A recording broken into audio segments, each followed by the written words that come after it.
In 2018, I was introduced by President Duterte to his daughter, Davao City Mayor Sara Duterte, and likewise tasked by the President to provide intelligence gathering involving politics, law, Si Madriaga to Mayor to. Sara Duterte. Si Madriaga. Pare, abogado si Rodrigo Duterte, abogado si Sara Duterte.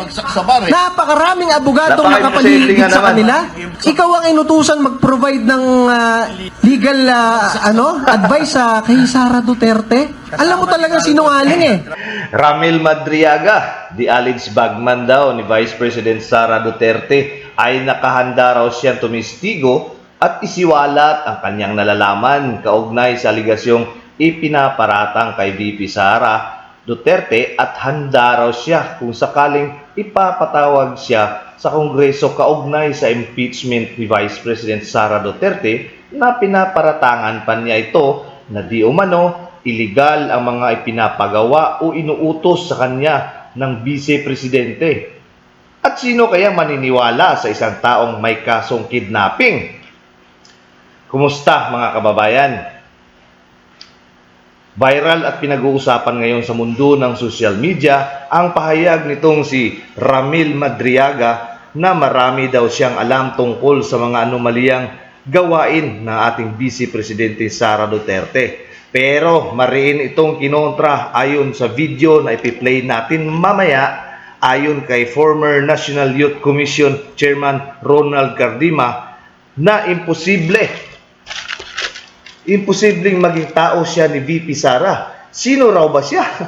Isang walang ranggo tapos gawing counterintelligence? At ang pinaka nakakagulat mga kababayan, ayon sa interview kay Loren Badoy, sa kanya umanong reliable source, may ugnayan pala ito si Madriaga at Trillanes. Kaya panoorin natin ang interview ni former NYC Chairman Ronald Cardema at Loren Badoy mga kababayan. Ang presidente ng Pilipinas, napakaraming sekretary, napakaraming undersecretary, napakaraming assistant secretary, at napakaraming general sa Armed Forces at sa PNP.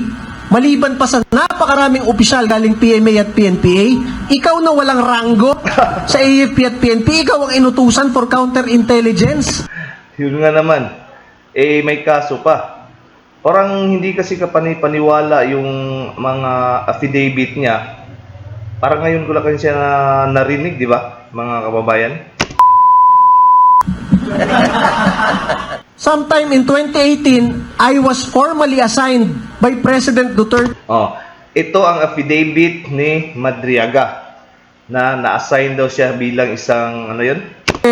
to work for the Presidential Security Group. PSG. Masabi ko sa inyo, kahit pulis at sundalo ka, kahit graduate ka ng Philippine Military Academy at Philippine National Police Academy o Officer Candidate School, hindi ka agad makakapasok ng PSG kung hindi ka mag-VIP training sa PSG mismo. In 2018, I was introduced by President Duterte to his daughter, Davao City Mayor Sara Duterte.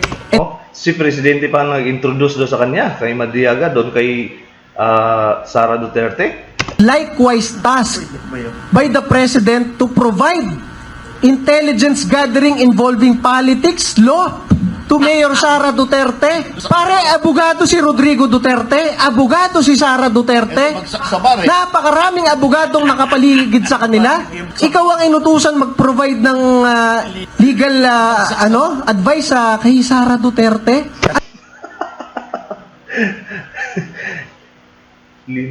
Na yan. Parang hindi naman kapani-paniwala mga kababayan. Tapos ito ngayon siya,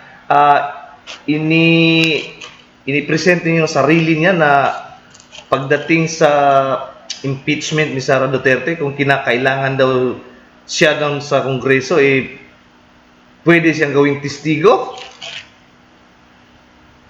Ewan ko lang. Alam mo talagang sinungaling eh. When Mayor Sara Duterte won as Vice President, I was tasked to form the Vice Presidential Security and Protection Group. Walang ya.